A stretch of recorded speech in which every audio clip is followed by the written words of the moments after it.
Hello, everyone, and welcome to State of the Game, episode 110 on the 27th of February, 2016. 2016. No, it's fine. Alice just saying something's wrong, but I'm pretty sure we're good. We're losing it. No, everything's fine. We're good. We got a thumbs up. Yes. Yes, welcome. We haven't done this in a little while. It's not 2016. It's actually 2019.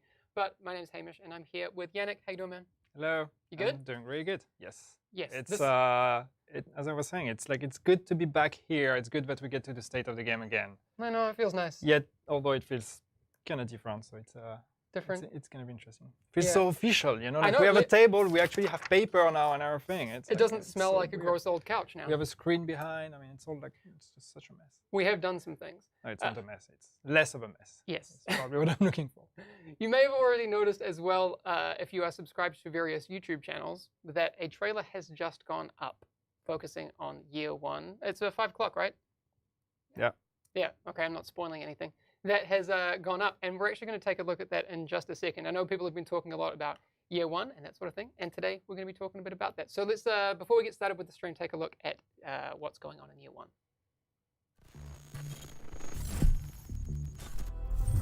The launch of The Division 2 is only the beginning of our journey. We have an extensive post-launch plan supporting the game for the year to come.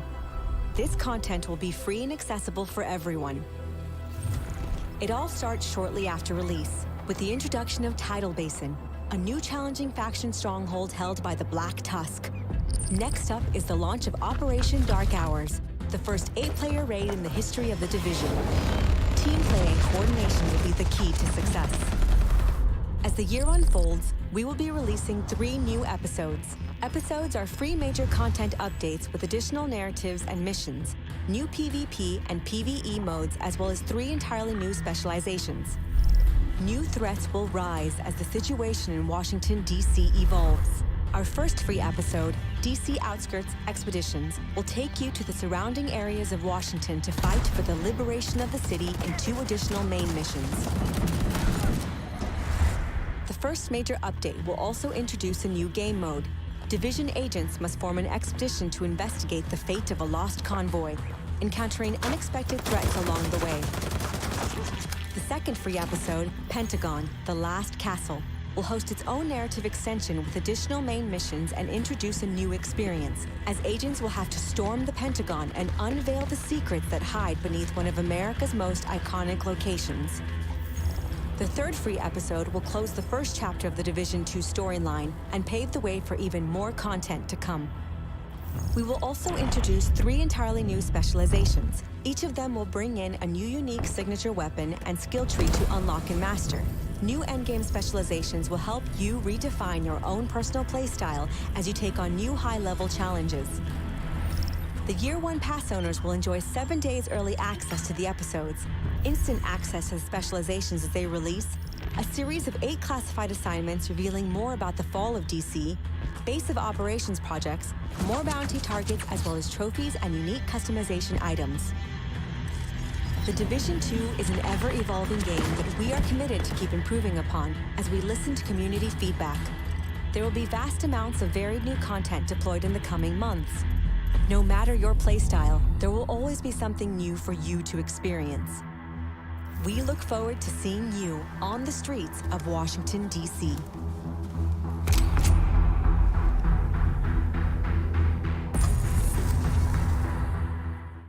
Right, so there's a lot to talk about there. Yes. Yannick, and good thing that your job is as a live content manager. So we can talk about the live content about everything in the year one. But finally we can talk about that. I know, it's been a little while. Yes. So what is kind of the focus, since you've been diving right in the deep end with creating, well, you know, the whole live phase of the Division? What's been your focus there? I mean, I think the main idea that we've had with starting working on year 1 is just that we're building on what we've learned from the first game, and we know that we need to have these big major drops like the episodes now, where we are adding a lot to the game and we are giving people a reason to come back and discover a lot of new things. But at the same time, we also know that we need to have much more granular additions in between, and much more content also that comes in between each one of those drops for for the people that consume content super fast, and those of you that really want to constantly have new things added to the game, don't want to wait 3 months until there's a new update. So we're also going to be having a lot of layers of additions that are coming in between. Yeah, I know one of the things that I guess has been a focus for you is I learned a lot, I guess you could say, in all fairness, from the first one. Yeah. What are some of the things you think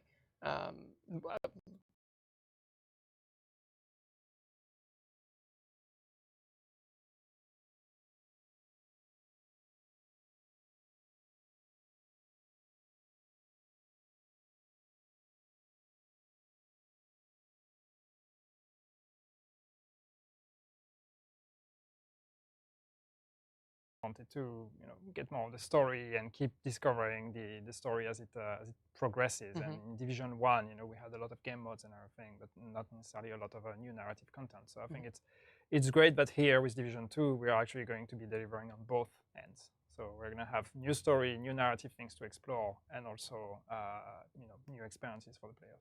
Nice. So there was a lot of big stuff in that trailer just now, and I know there's a lot of people upstairs who are very proud of what Tidal Basin is shaping up to be. Yes.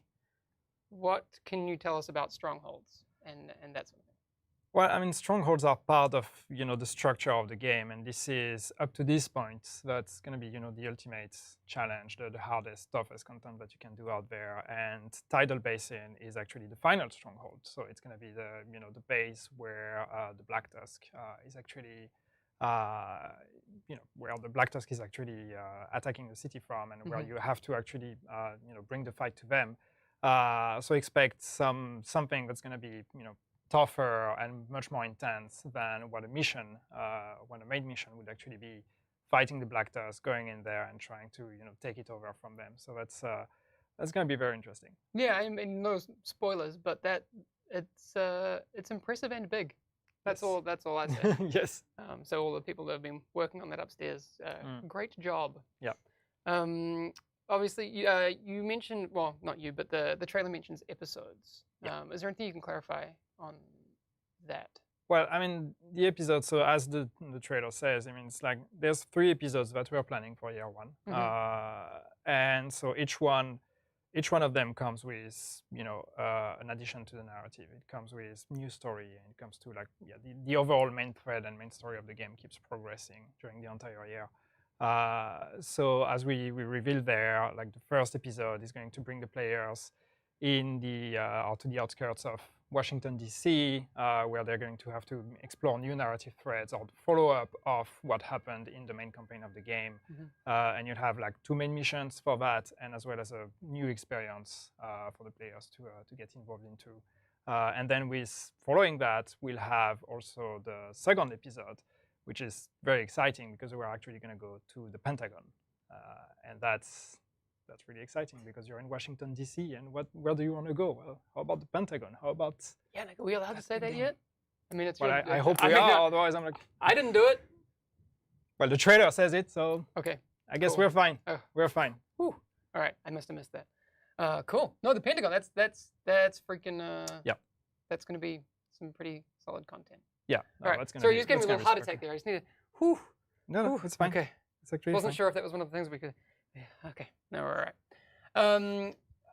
One of the things that I'm particularly excited about, and it doesn't seem maybe that other people would be, but resetting of all of the cool activities that you can play in the end game is going to be, I guess, a little bit more elegant, and there's a whole lot more to do. Is there anything you can tell me about how that's going to work? Because if I think back to how it worked in the Division 1, there was a little bit of confusion. Maybe like some things were set on this day, some things were here. Blah, blah, blah. Yeah. What's the deal? We always try to make sense of all the weekly resets in the Division 1, and that always been proven very tough. Now here, so the idea is we really try to create that cadence for the players.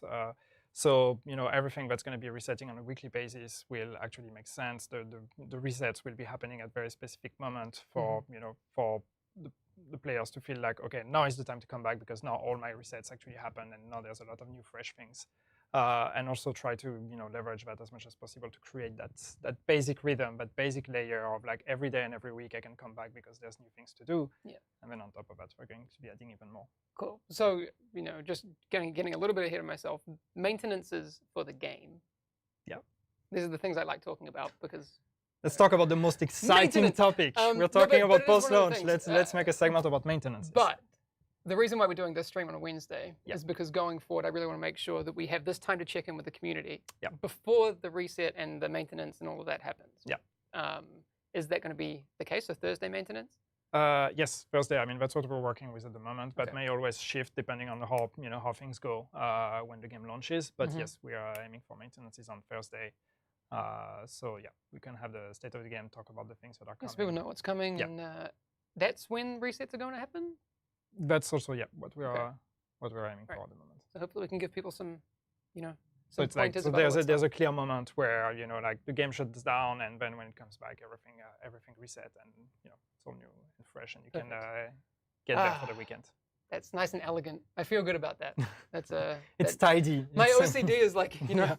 I feel good. Everything Mhm. right in there. Okay, so back to the trailer because that was the Yeah. important bit. Yeah, there was Uh, no mention of maintenance in the trailer. So. Well, they should. They should have. Maintenance happening, and It's going to be what we're going to be talking the most about in the Yes. state of the game for the next year. So raids though. yes, Dark Hours. Hours. Operation Sorry. Dark Hour. Dark Hours. That's in there, and there's not, I guess, much we want to say about that other than what people saw in the trailer. Well, we don't want to spoil it. It's a raid, and it's 8 players, and it's cool. Cool. And it's hard. So as I said, That's all it until Tidal Basin comes out, Tidal Basin is probably going to be the hardest thing you can do. Mm. And after that, then there's the raid. That's going to be Cool. the actual hardest thing you can do. So Nice. a nice ramp up of difficulty. So you play the game, you play the campaign. For those of you out there that we know are going to consume everything in a inhuman, Yeah, you very play it- short amount of you're like, time. it'll take them months, and it takes them like an hour. Yeah, exactly.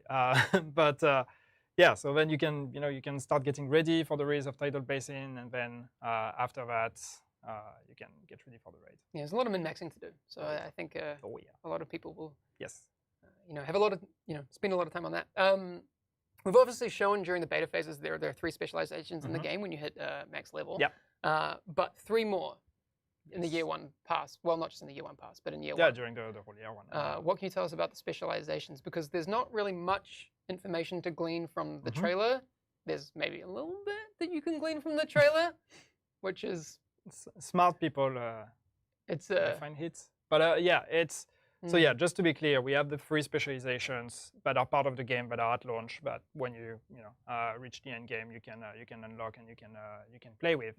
And on top of that, we're talking about adding 3 more during year 1. So 3 more specialization with complete new play styles, complete new signature weapons, and complete new mechanics. One might say there was a mini spoiler in the trailer. Do with that what you will.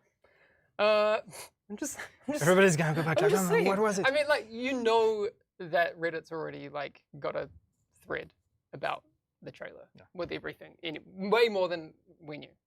Anyway, I look forward to checking out the speculation after the stream. Also, all of the other stuff that comes with it, with additional exotics, weapons, like the gear. Yeah. How does that fit into the landscape of year 1? Yeah. Because I like to use references to the past. We had big drops. When we came out with classified sets, there were 4 of them. There were big chunks. What are Mhm. we doing for Division 2? Yeah, I think it's the idea is to try to spread it a bit more. So like gear is obviously a very important part of our game. So you have in endgame you have your specialization, you have your signature weapon, but the build that you put for your character is just equally as important. It's still a gear game. So we know how important it's going to be to keep adding more, and definitely we will be adding more gear in there. But we are also looking at not necessarily just doing that as part of the big episodes and the big updates, but also releasing some, regularly as well for the people that are just into collecting everything and grinding all the gear. So yes, there's going to be very regular drops of new stuff. So with the exotics, I know there's going to be a bunch at launch. Mhm. I think you mentioned to me the other day that maybe not for every slot, Mhm. but those will get filled out over time, and then additional Yep. ones for each. Okay. Yeah. It's just there's going to be some exotics that are going to be available at launch, and then more that are going to be added shortly after that, and then we'll keep adding new ones. So Okay, cool. I saw a good question in here a second ago from BB504 asking, and maybe we don't know this yet, but already thinking ahead to raids. When the raid releases, is it going to release at the same time for everyone, like yes. geographically? Yeah. So people won't have to switch their consoles to New Zealand. Well, no, No. people do that. Yeah, You that's know, they're true. like, I'm going to shift my No, region no, to. no. It's when it opens for everyone. Okay, so it's a server-side thing that we can. Yeah. And then then people can just race and try to be the first ones to beat it. Solid. All right, I like that. Okay, so we kind of maybe saw a glimpse of it in the trailer just at the end in a couple of frames, but we actually have an image of the content of the Year One Pass. If you do happen to own that, Yeah. can we just take a quick look at what is included in that? Because there's some really cool stuff in there. Yep. Obviously, people actually spotted the cute backpack trophies from the classified assignments rewards. Yes. We'll talk a little bit about classified assignments. We did talk about the new specializations and additional bounties and projects. Yeah. What can you tell us about the whole instant unlock of the specializations? Yeah, so it's, as we said, there's 3 new specializations that are going to be coming with Year One. And just to be clear, these are free. You can get them for free. You can unlock them through gameplay. But if you have a Year One pass, you can unlock them directly. Okay. But So they're not everybody, locked? no, they're not Okay. locked. Everybody gets to get them, but Okay. it's just if you have a Year One pass, you get them directly. If you don't, you'll have to achieve a few things to actually unlock it. Okay, cool. So can we talk a little bit about the classified assignments? Because I think chat might have picked up on the use of the word classified, and maybe you think classified gear, but that's not what No, not the at all. terminology No. means here. It's like classified as in classified information or whatever. Okay, all right. Just to be clear. Yeah, but yeah, the classified assignments that's a Year One Pass exclusive, and it's the idea of adding a small narrative layer for the Year One Pass holders that's going to be diving a bit more into the fall of Washington, D.C. and all the things that happened prior to the events of the game to kind of discover a bit more all of that aspect. So that's story bits that the Year One Pass owners will get to And discover. the backpack trophies are tied to those. They are tied to that. Okay, very cool. Will we get a Collecting What Remains podcast episode 3? Please. For free, not as part of the pass. I mean, there's Come on. content. Come on. There's going to be a lot of new story to explore, so that would be great. Chat, if you can give. Tanks is probably in chat. Deep Fried Dave, probably not. He hates us now. But What? no, he's fine. Yes. Please make that podcast, because that lore podcast was my life for 2 episodes, and that was it. Yeah, But those bring were it, 2 fantastic episodes. they were really good. Bring it back, please. What else do we have on here? Oh, projects and bounties. That was the thing I wanted to talk about, because people had I guess the beta is the best reference on this for Yeah. us, because there were projects at the settlements Yeah. and the base of operations. Yeah. How does that work for Year One pass holders? So you have additional projects and bounties, and that's going to link to the additional activities we had mentioned prior in the pass. So that's one aspect of it. The other one is the classified assignments.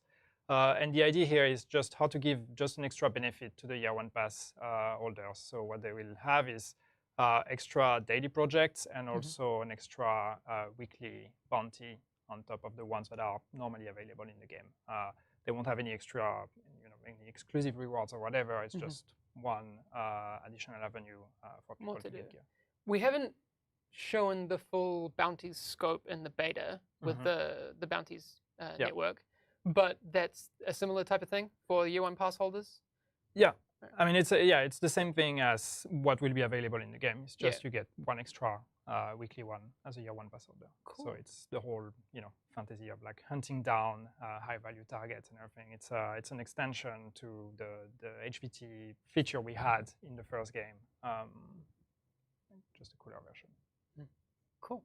All right. I want to talk a bit, because I think it's important that we are clear from the get-go about monetization in the Division 2. Yep. What can you tell us about that again, to be clear, I'm asking Yannick in the sense that he knows things, not that he designs things. I mean, but what's the? It's a part of the game, so might as well talk about what's it. But going yeah, on? so there's two ways to monetize, or there's two aspects of monetization in the Division 2. The first one is the year one pass, and we've talked about that. Sure. So when you buy a gold or ultimate edition, you get your year one pass. Later on, we also make the year one pass available for purchase separately. So if you want to wait and see if it's worth it after the game launches, totally cool. You can do that as well. And then the other avenue is the monetization inside the game. And here we're looking at basically the whole layer of cosmetic and what we call apparel, which is basically the way to visually customize your character. So people would kind of know apparel caches as what they experienced as encrypted caches. Yes. But we have a new system for how that works. Yes, exactly. So the way we deliver these items in the game now is, and these cosmetic and apparel items, I'm going to refer to them as apparel now, so get used to that. That's how we call it. But basically, you get it through apparel caches, and there's two types of caches. There's the ones that we call the standard caches that you get all the time through gameplay. So it's like you play the game and you get some key fragments, and once you get a key, you can open one of those caches and you get some random items. And this is very similar to what we had in Division 1. But also all the items that are available in this standard cache can also be purchased individually in the store. So you can basically, if you see an item that you really like, you don't have to just like keep rolling in these caches. You can just directly go buy it if you want. But can you purchase a standard cache if you want, or only? So not the standard caches. Okay. But then on top of that, we have the second type of caches, which we call the apparel event, or for the apparel event. And these are specific to a specific time frame. They are available only for a specific time frame. And these you can unlock through gameplay as well, or you can directly buy caches, and you can roll for a chance to get specific items. Now, this is built on improvements to the encrypted cache system we had in the first game. So there's a few improvements we've made there based on what the people wanted to see in the encrypted caches. And I think the biggest one of that is that you will not have dupes. So when you get not the standard ones, the gameplay purely ones will have dupes. The ones that are gameplay or monetized, so the event ones, will not have dupes. So that means there is a specific amount of caches you would need to buy if you want specific items. You know that if there's 30 or 40 items available as part of that cache, if you buy 30 or 40 of those caches, you will have everything, basically. Okay. So you can say that if you spend money, you will never get a duplicate. You will never get a duplicate. Okay. And how is that visually represented? I haven't actually seen it. So when you get an event cache, you can see everything that is in. Yes. So that's cache? the other thing we're doing. That was also a requested addition, is the fact that now you can look at what's actually inside the cache. So you know exactly what are the items you can get. All the items are on the same drop rate, on the same chance of acquiring them. So if there's 10, they're 10% each. Exactly. Okay. There's 10% each. And so you can see all the items that are available in this cache, and you can also know which ones you have and which ones you don't have. So you have very clear visibility on what remains to be acquired there. Okay. Now, if you don't want to spend any money on that, the other thing is that once a vanity event ends or an apparel event ends, all the content that was in this cache becomes available in the standard cache. So the ones that's only available through gameplay, or you can buy it. So you can still get it later. Store. Exactly. All right. So if there is, as part of this apparel cache, event cache that is available and that you can purchase, if there's this one specific thing you want, but you don't actually want to buy the cache for a chances to get it, you can just wait until it's added afterwards in the store to buy it individually. Yeah, I see Charlie Pryor in chat is saying, so to clarify, the same stuff you can get with payment, you can get within game without payment. Yes. That is true. Yes. And everything is cosmetic and doesn't affect the performance of your game. Yeah, it's all purely cosmetic. Cool. That makes me very happy because that's easy to deal with. All right, we have a little bit of other things to talk about. Yes. But I say a little bit. Yeah, actually, Ella brings up a good point. I did see that in chat as well. Can we clarify again what is the deal with stash space for pass holders? It's not for pass holders, but it's linked to the. It's a perk of the Elite Agent pack that comes in some of the. Okay, sorry, editions you that's can what I buy. It's not linked to the year one pass. So once again, the stash space, the extra stash space, is basically an early unlock of extra stash space. So what we've said is that when you start the game, for everybody, you will have access to 50 slots of stash space. And then you will get perks that you can unlock through gameplay to extend that stash space all the way to 100 by the end of the campaign, and then 150 total in endgame. Now, if you have the perk to get the extra stash space, what happens is that the 50 you're supposed to unlock at endgame, you will start the game with that perk already unlocked, which means you start the game with 100 stash space, and then you can unlock through the campaign all the way to 150. Okay. So it's a convenience addition for people to have more storage at the beginning. Cool. All right. Well, I did say that we had a little bit left to talk about, and when I say a little bit, there's actually pages of patch notes. This is my favorite. Yeah, part because of the stream. there's a small thing happening in just a couple of days. Yes. Well, we've already been through something recently, which was Got my notes too. the test, which we were kind of quiet about for the open beta, which I guess was a PTS.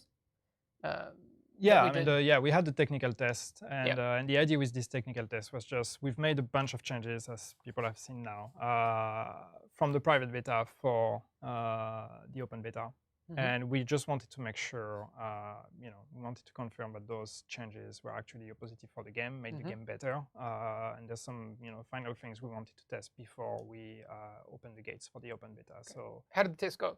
Hey, it went really good. Okay. I think it went really good. It confirmed everything we wanted to confirm. We identified a couple server-side things that we were able to fix before the open beta. So it's all positive. Cool. Yeah, there were. I think during the test there were a few things that I noticed.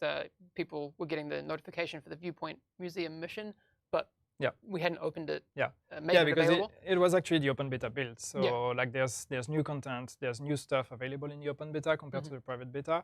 But we didn't want to spoil it either. So there's one new mission, for example, in the open beta, but we didn't want people to spoil it during the technical test. So we locked it. So you could still unlock its availability, but then actually if you would go there, you would be unable to start it. And that was intended because the test itself was not, or the purpose of the test was not to test that mission. That's something we're saving for the open beta. So the purpose of the test was really more on other aspects. Cool. I see a lot of F's in chat from a while ago, but I guess that was from Stash Space? No, the stream went down for a second for some people, but not everyone. Stream went down for a second? Stream went down. It looks like there's no drop frame, so it must be on Restream's side. Sorry about that.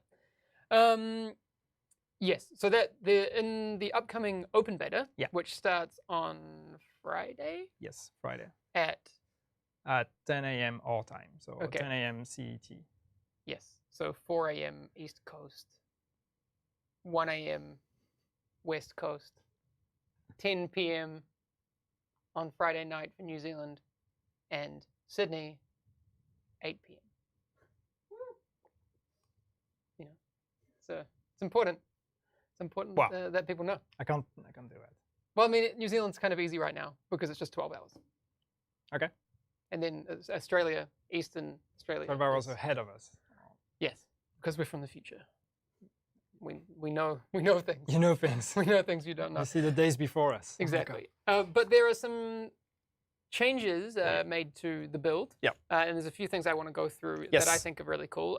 People brought up signature weapon ammo as being something that was a little confusing. There's one thing I just want to say before we go through that. I don't know how many people from the dev team are watching this stream, but honestly, congratulations, guys, because people have been doing an amazing job at just following up on the private beta and trying to fix as many things as possible to the open beta. So I just want to say kudos, and we have a fantastic team. Aw, cute, real cute. That was us patting ourselves on the back. No, about those changes. Now all the things that we have improved. Oh, well, not we, but smart people. The drop rate just of the two of us. We did it overnight. The drop rate of signature weapon ammo has been increased. I know that people were also a little bit confused, and actually the trailer that we showed earlier on the stream, which is now live up on YouTube, does a good job of explaining how to get that. Mhm.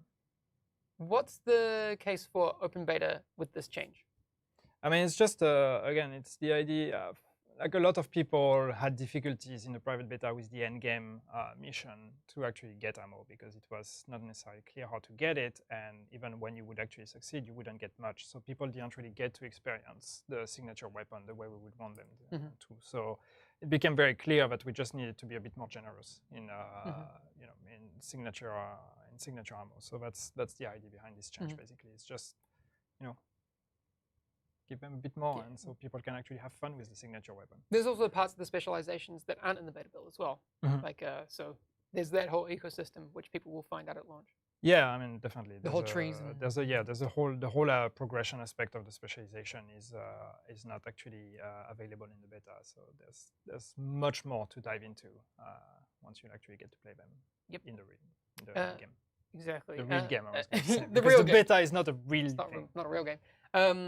When we were doing the streams during the closed beta, Frederick Thalender was in here, and we got questions about the weapon mod bonuses, where they were basically, maybe you don't want to use them. So there's a change to make sure that the drawbacks are generally lower than the positive bonuses. Yeah.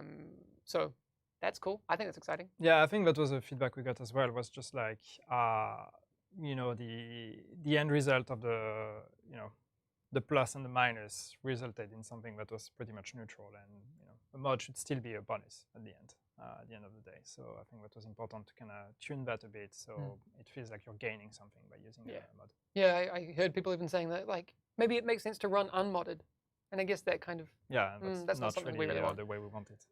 The RPM of semi-automatic weapons has been reduced overall. Cool, good to know. I mean, Sure, it makes Frederick happy, so. Yeah. Well, this is the reason why we do these tests, and we'll talk a little bit about the PTS in the future. Actually, once we get through these patch notes, several adjustments to the power level and handling of specialization weapons. Cool. Thanks for balancing.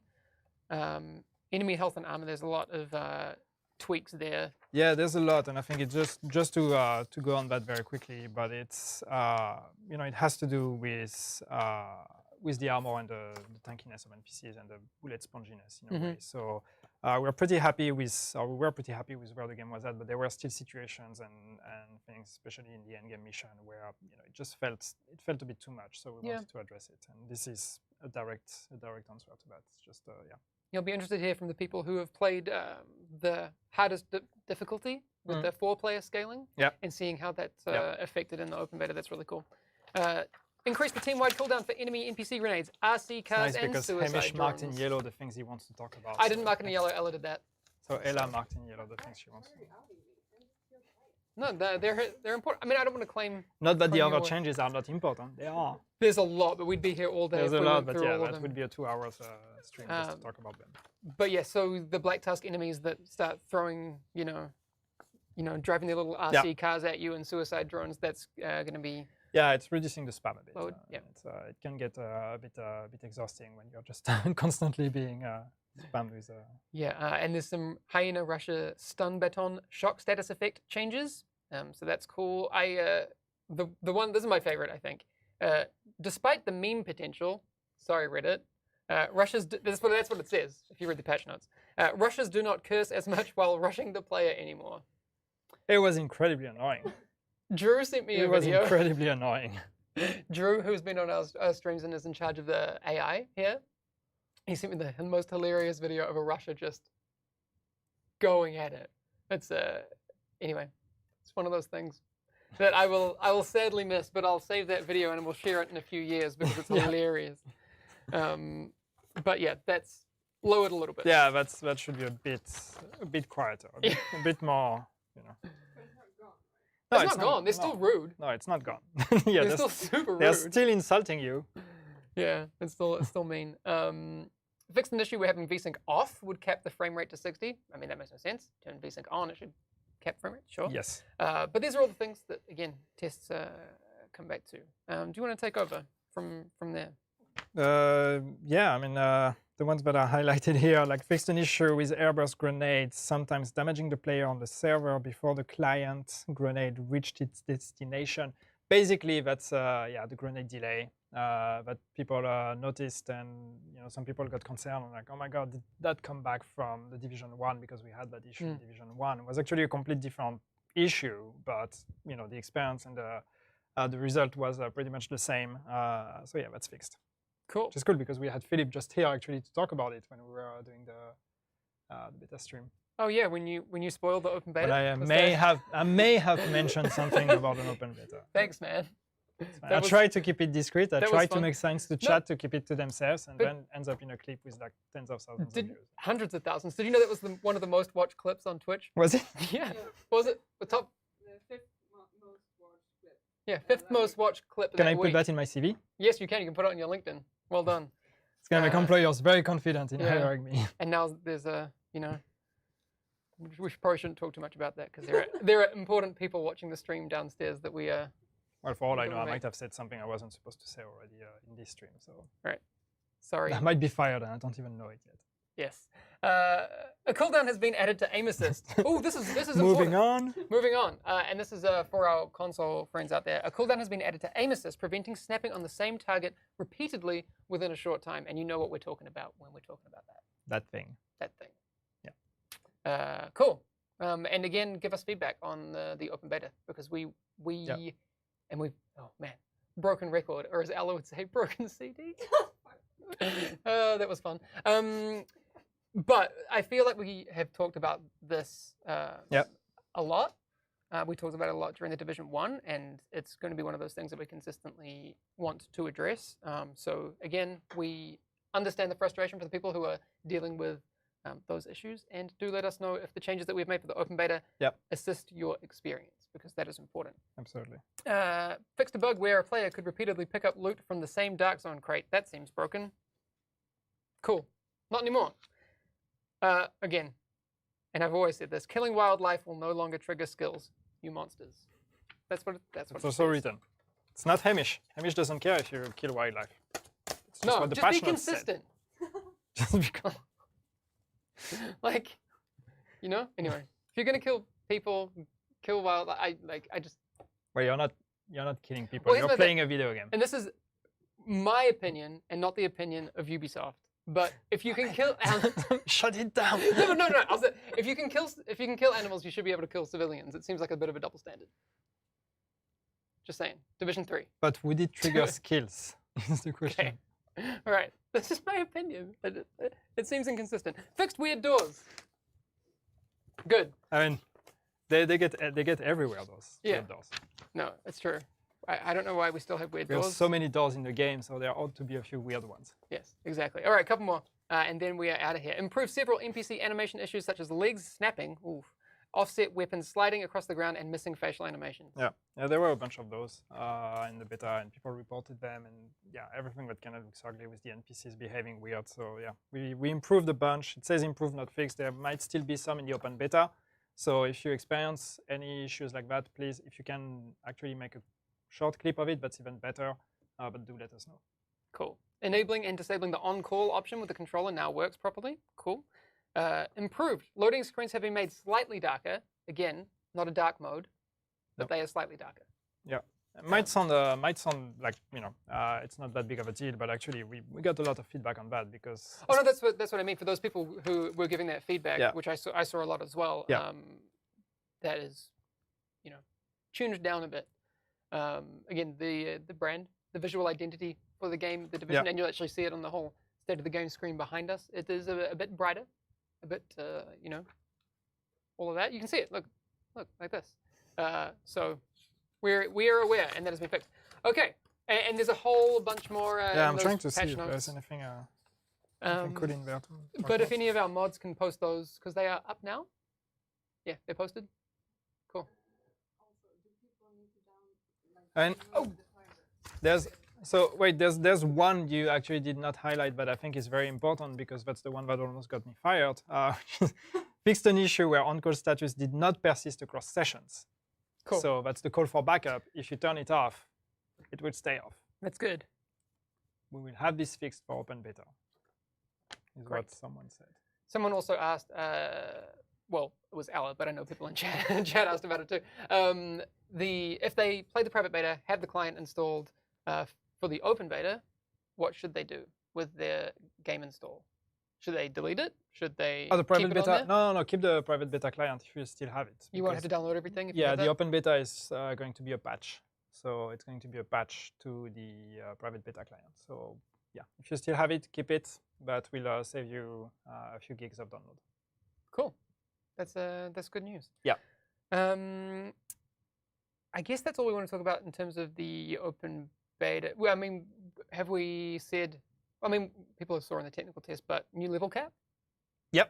So yeah, the new things we have in the open beta are there's one new main mission, as we've said. Viewpoint, right? Yes. Cool. And there's a higher level cap. What else do we have in there? There's two more things, but I forgot now. Forgot what they are. There's a new There's a new PvP skill. map. There's a new PvP map and a new skill. Yes, the chem launcher is in there. Yes. I can't wait till we show people the Firefly. Mhm. That's so That'll be cute. fun too. Anyway, future thing. But yeah, new skill, chem launcher is in there. Yeah. And please do give feedback on that because I know people on the technical test were giving feedback and we want more of it. So Yep. Please do that. Before we head off, I kind of want to remind people that agent highlights is still a thing.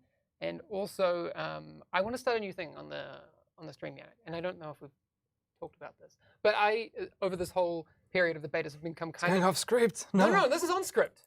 Is it on script? Yes. Ah, maybe I just didn't read the script. What is it? Wow. So, photo mode is really cool. I think it's awesome. Yes, it is. Obviously, with agent highlights, we have a way for all our cosplayers and artists and various people throughout the community who have different forms of art to get involved. Mhm. Maybe that's a little high barrier entry for some people, but I think the fact that everyone now has photo mode is a way for people to get involved in creating really cool stuff. Yep. So what I want to do is using the Division 2 photos. Is it Division 2 photos or Division photos? Division 2 photos. It's written the Division 2 photos. And here. now I don't know if in the Read- graphic that I'm about read to your show you notes. what I wrote. It's not two in there. Okay, don't It's show the not. graphic. But yes, using the Division 2 photos hashtag, what I want to do is, so on Twitter, post your photos or videos or whatever you want taken from the photo mode in the Division. And what we'll do is during State of the Games, we'll do like a little segment Yeah. on what those are because I want to see what people make. Then what we will do is once a month, like we do for the agent highlights, we Yep. will choose people who are awesome and we will give them free stuff. So you don't any longer have to invest in things that might be a little bit beyond your grasp. Like cosplay is hard, man. Cosplay is really hard. It is. So if that's not your thing, you now have this avenue as well to get involved. Just to be clear, you don't just have to be awesome. You have to be awesome and actually use the photo mode. Yes, that's true. Anyway, so here's what you do: take photos or videos using the photo mode, and share that with us using hashtag the Division 2 photos, and we'll get a thing going, and that'll be really cool because I think people will do all sorts of really cool stuff. Oh, yes. That being said, and this is again another throwback to I was going to say a simpler time, but it wasn't simple. Well, it wasn't simple at all. Back to someone who has been a stalwart of our community for a very long Yes. time, Vincente Productions Yeah. on YouTube created a really, really, really cool video, and you didn't have to break the game to make it because we now have the photo mode. Because we have photo mode now, yeah. And that's the kind of thing that you can make with the photo mode now. And we'll show that in just a second. But that's going to be everything for today, man. Yep. Anything else you want to say before we head off? No, I'm just glad we're doing State of the Game again. Me So too. it's cool. 'Cause we get to talk Ah. about the game. It's Um, fun, and I can't wait to just sit here and say we're working on it Yeah. 200 times for like all the issues and stuff we're gonna have. Yeah, there's going to be a lot to talk about, and to be fair, once our job really starts once the game comes out. Yeah. Because No, it's gonna be exciting. yeah, and we'll be here to make sure that people know what's going on. That's Mhm. kind of the whole point of Yep. this thing. So stick around. We will be here, rain or shine, to make sure that you get it, and also rain is in the game. So I don't feel pretty good about that I too. did not understand that. It wasn't really a joke. It was kind of like, it was lame. But we'll be here, good or bad. And we hope it's good. We hope the game comes out and it's perfect. regardless, we'll be here to tell you what's going on. Yeah, That's it. We're gonna have to shut it down now because that light is starting to smell It's really old. bad. I think if you don't hear from us in just a few minutes, send help because I Yeah. think a fire is going to start soon. We've actually just been quietly poisoned over the past hour. Yeah. But that's it. Anyway, okay, that's going to be All right. all from us today. Enjoy the end of the stream watching an awesome video from the photo editor created by none other than Vicente Prod. Yes. All right, see ya. See you.